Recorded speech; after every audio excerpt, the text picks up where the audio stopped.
point, they're like, okay, I can live with what's happening here. And if you can, great, wonderful, you're done, moving along. But we do have issues where we're talking to people, and they need to examine where their money's going out to and determine what are the relative, where are the priorities? What are the higher priorities? What are the lower priorities? I know that some people in the world of finances talk about need and want. And I hate those words because, I've talked to people who everything is, I need it, I need it, I need it, I need it. I can't live without it. Need. And there's no attempt to try to set priorities. There's people who think it's all simplistic. You got your needs over here and your wants over here. And it's like, yeah, that's not realistic. You've got this blend of stuff that people, they want it more, or they want it, but they don't want it as much as other things.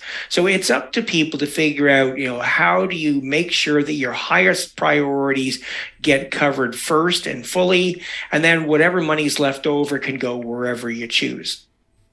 And that leads us to this final conclusion slide here about, we've got three elements there. We got the income, the fixed expenses, the variable expenses. If you like the way the picture looks for you at any point in time, great, wonderful, you're done, don't change it. But if you find that you can't live with the way the picture looks, then you need to ask yourself, well, what can be done about this? So the income area, is there anything you can do to improve the income area? Could you ask for a raise? Some people, they go back to their boss, boss, I need more money, I want more money, I'm worth it. And they get a raise, great, wonderful.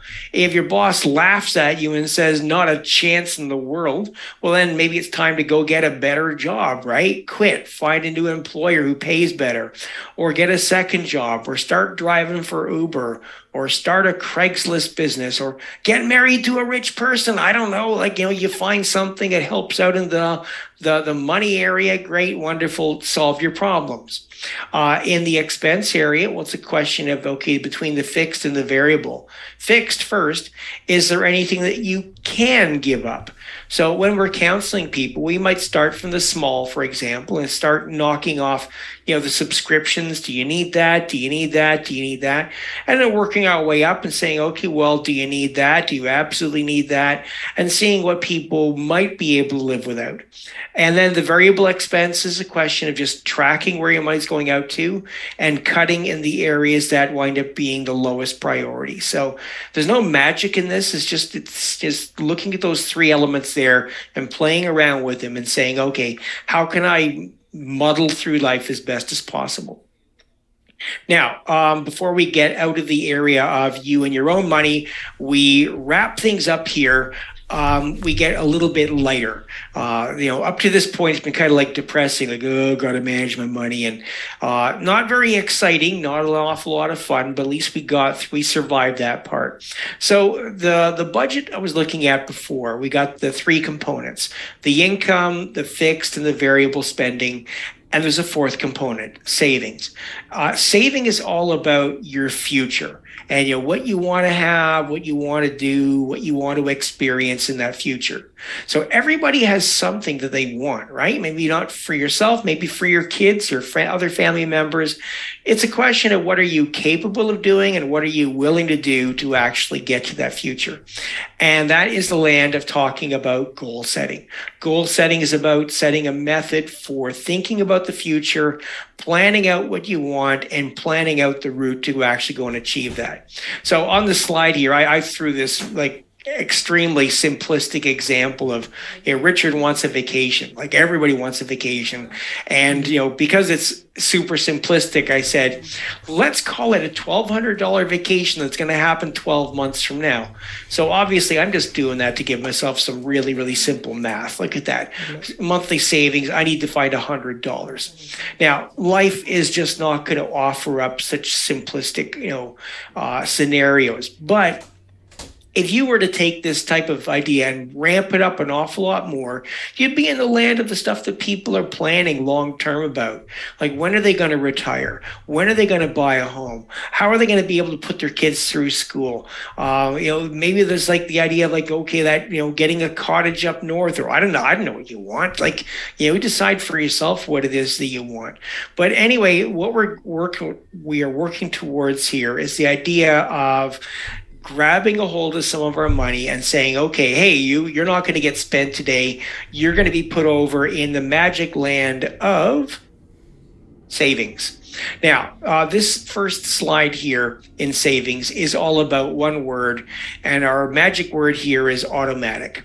We got to focus on making things automatic, because for a lot of people, the truth is that people are really good at spending money, and as a result, they're really not good at they're bad at saving money. When you got money, I often refer to like three things you can do with it. You can spend it, you can save it, and you can invest it.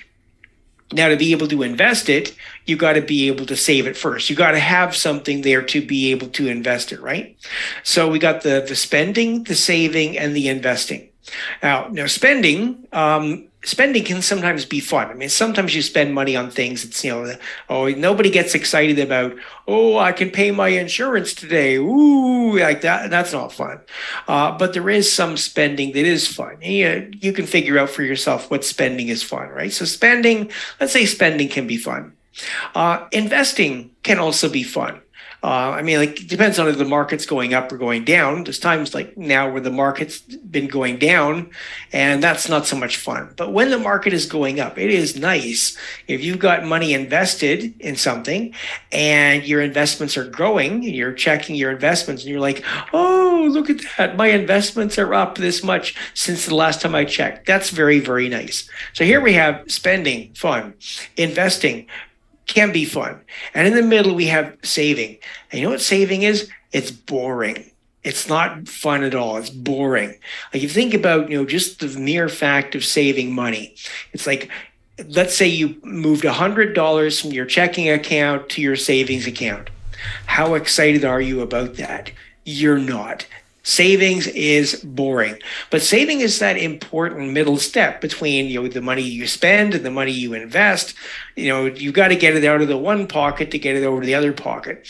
So that's why I talk about making things automatic.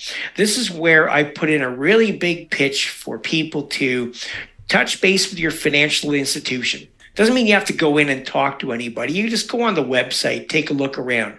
But what I want you to do is look around for ways to move money automatically, get it out of your checking account, get it over into other accounts where it can do some good over the longer term. In terms of the other accounts, a couple of suggestions for you. For a lot of people who are, getting their finances all set up, I like to recommend they have three different accounts. So the three different accounts, first off, you got your checking account. Your checking account is there to cover the regular bills, the daily spending, the money you live on, right? So, and that's where usually your money, when it's coming in, it's landing in the checking account. So you got some money there to cover, your monthly, whatever it is you're doing. Then next to that, you have just a regular straight savings account. Now, you don't put money in a regular straight savings account to try to earn money, because the interest rate is tiny, tiny, tiny. So this is where you keep money for emergencies and irregular expenses and anything that that it's coming up soon in the pipeline. The idea there is you got some place you can put your hands on money fast. And there's times where people don't have a place to go and put their hands on money fast. And then what happens is something happens in your life. And the next thing you know, they're out there using some sort of high cost credit. They're going to the payday loan place to go and borrow some money from there. So you're having something there to it's your rainy day money. So we got your checking account, that's your regular monthly money. Your savings account, that's your money for a rainy day. And then finally, whatever's left over, that's your investing money. And that's where you want to talk to your bank again and find out about different vehicles that might be appropriate for you. You can ask them about tax-free savings accounts, RRSPs, are ESPs, registered education savings plans for kids if you're trying to save for your kids' university. Anyway, talk to your bank about what kind of investment vehicles they might suggest, they might recommend. And then you got some homework to do after that. Last point before we are out of chapter 1 is just quickly on the subject of savings and the subject of windfalls. So windfall is irregular income by definition. It could be a complete one-off, like an inheritance or a lottery win, or it could be something that actually happens more frequently, like annually. And that's what I'm focusing on here. 2 things I'm mentioning. You see the bullet points, bonuses, tax refunds, tax credits. Specifically looking at the tax refunds, tax credits. For a lot of people, the single largest chunk of unplanned for income is when the tax refund comes in.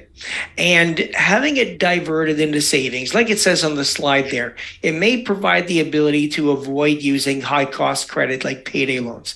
So anyway, that's what I wanted to say in that first area. We're going to do the Q&A at the end here, although if anybody wants to throw anything into the chat at any point in time, please feel free to do so. But what we're going to do is we're going to click and we're going to go to chapter 2, the using credit, and that gives me a chance to have a drink of water.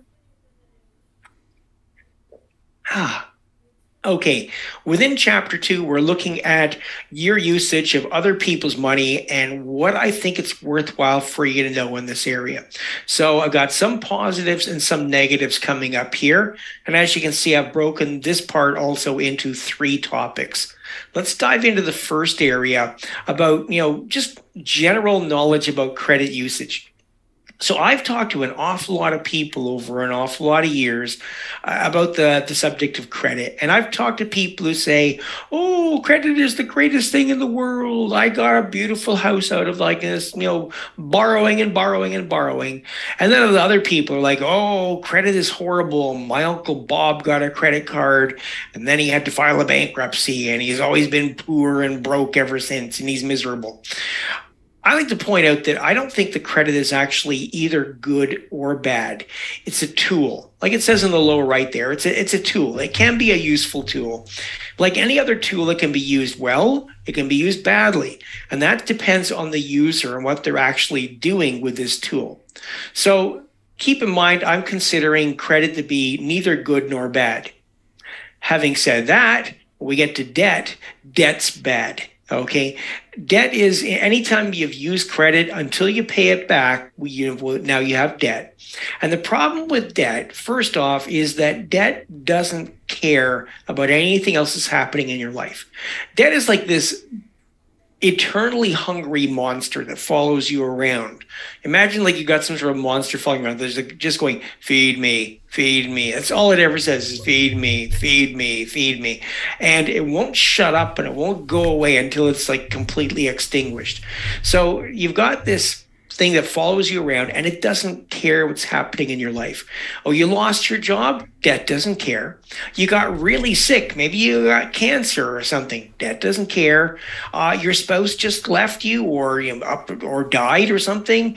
Debt doesn't care. Debt doesn't care about anything except getting fed. Just like this always hungry monster.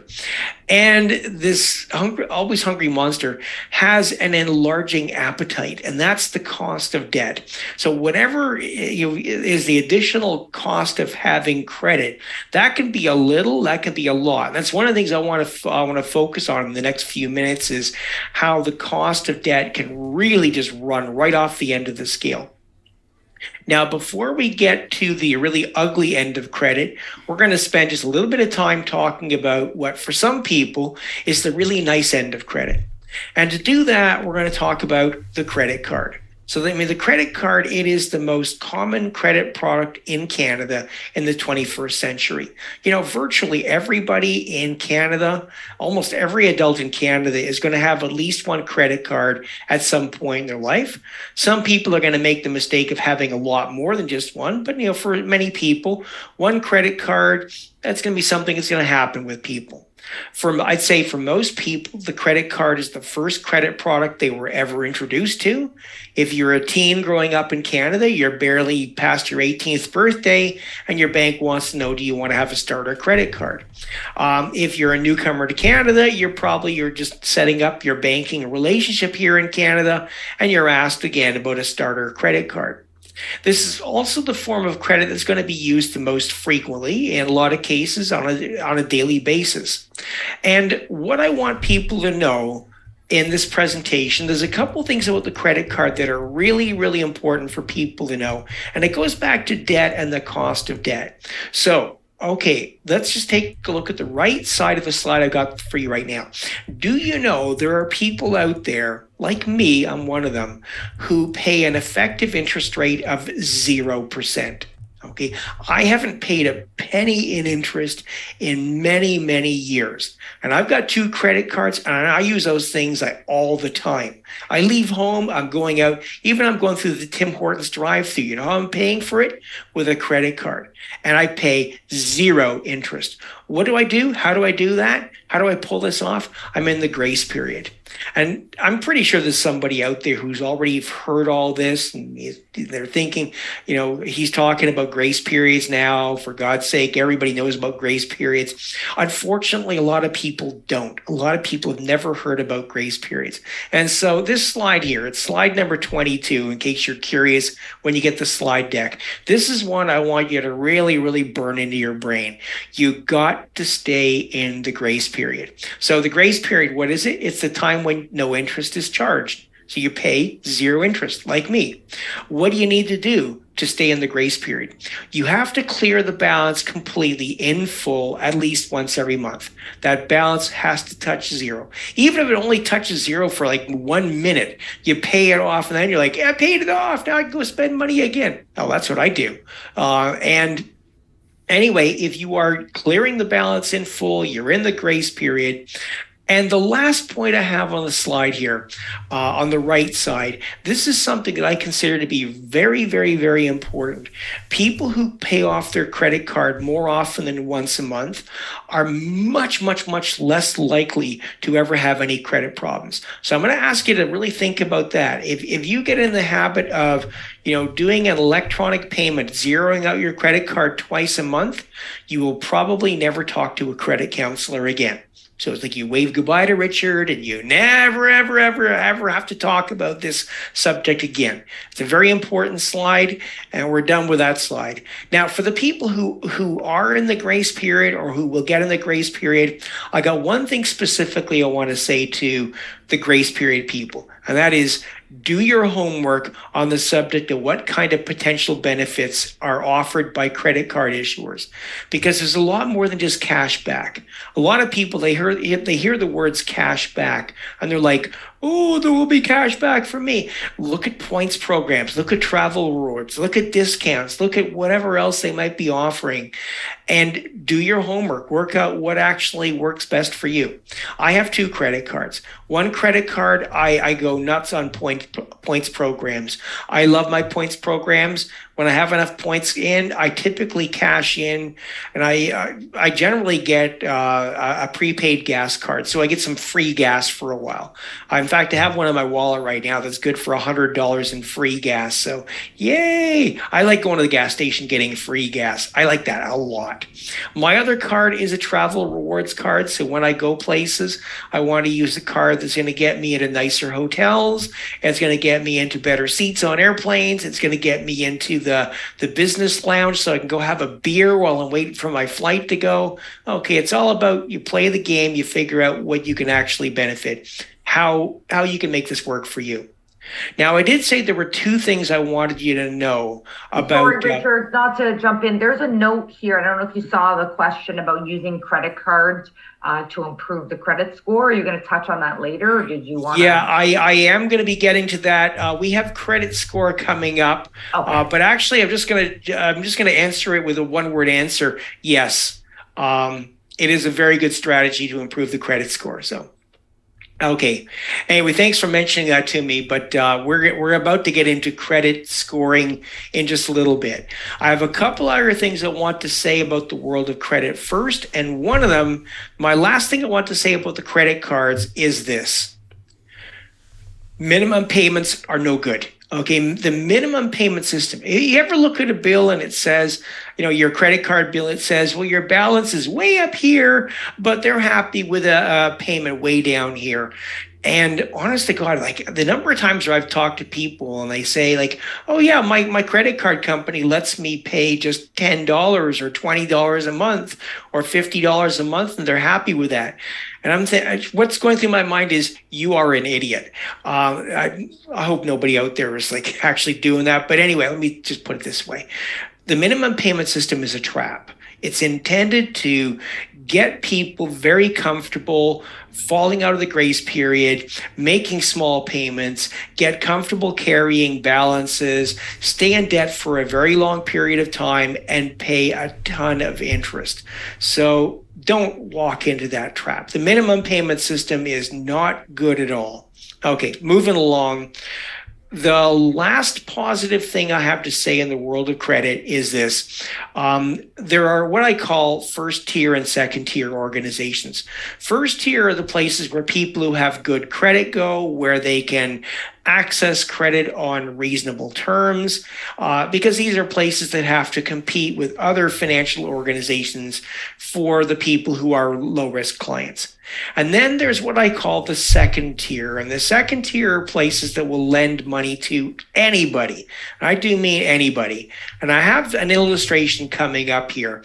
So we are about to run through a very quick simulation of borrowing from a true, real financial organization. I'm not going to name the organization because I don't want to have any of you ever turning up on their website. But I will tell you, they will lend money to just about anybody. And let me show you what sort of information you would find if you visited their website. So when I went on their website recently, they have a default amount listing for borrowing, and it's $5,000. So okay, so I mean, like, who'd like to have $5,000 in their bank account in the next few days? I'm like, I would. $5,000 in my bank account, yes, please, and thank you. And the information they give you is this. The repayment's $129 and change. The payment will be made biweekly, and the loan term is 60 months. Now, for a lot of people, I found a lot of people, they take a look at that, and unless you break out a calculator, you don't see where the trap is in that. But anyway, let's take a look at this. You borrow $5,000, they're going to give you $5,000. How much do you think you pay back? Well, there's what Richard's calculator says. It turns out that you borrow $5,000, but you pay back almost $17,000. And I've had people say, well, that can't be right. And if anybody's out there thinking, well, that can't be right, well, your phone's got a calculator in it. Why don't you go and use the calculator? Calculators are a great and wonderful thing. Don't ever be afraid to use a calculator. You'll dodge a lot of problems in life if you just break out a calculator every now and then. Do the math. Now, when people say, how the hell did 5,000 turn into 17,000? Well, that's what we're talking about, interest rates that are at subprime levels. I've had people say to me, well, doesn't Canada have a law? There must be a law, right? I say, well, thank you for asking about the law. Now you know what the law says. That's section 357, 347, Criminal Code of Canada. I've forgotten which one it is. But anyway, it's in the Criminal Code. 60% is the maximum. And there's an exception to that. You think that 60%'s got to be the worst, right? But we get to talk briefly about the payday loan. The payday loan, and I'm talking about places like Cash Money, Money Mart. You see them around all over the place, right? What they do is they do these very short-term loans, like 2-week loans. You borrow money and you pay back whatever you borrowed plus 15%. And that's 15% every 2 weeks. So, you borrow 100, you pay back 115. This slide here, I grabbed this slide from the Ontario government. That's why it says Ministry of Government and Consumer Services. So I just took this slide. Thank you very much, Ontario government. It's a useful slide. Now we're looking at 300. So if you borrow 300, okay, well then 2 weeks later, what are you paying back? Well, it's 15% add-on, right? So what's 15% of 300? Again, this is where your calculator comes in, right? So it's every 2 weeks, it's another $45. So if you have the loan for 2 weeks, that's considered to be one loan. So your fee is $45. If you have the loan for 4 weeks, that's considered two loans. So it's 45 plus 45. Now we're up to $90. And you can see on the slide there, 45, 90, 180, 270. And just for fun, I said, well, let's run it for an entire year. How does that look after an entire year? So payday loan, $300, run it for an entire year. And it turns out that $45 per period times 26 period comes up to about $1,200 in fees and an effective interest rate of about 400%. So you remember a few minutes ago I was saying that's a bad thing? Okay, you see where I'm going to with this, right? You got this monster that follows you around and it's getting hungrier all the time. And there are cases of people out there who've gotten into even as small amounts of debt, but they've done it at places where the fees and the interest just add up and add up and add up. And I'm going to wrap up this second section with one last slide. And this slide is something I've borrowed from the CBC. It's a true story. It's from the CBC, and we're going to see it coming up in a second. But I'll tell you about it first. You're going to see a picture of a man when I go to the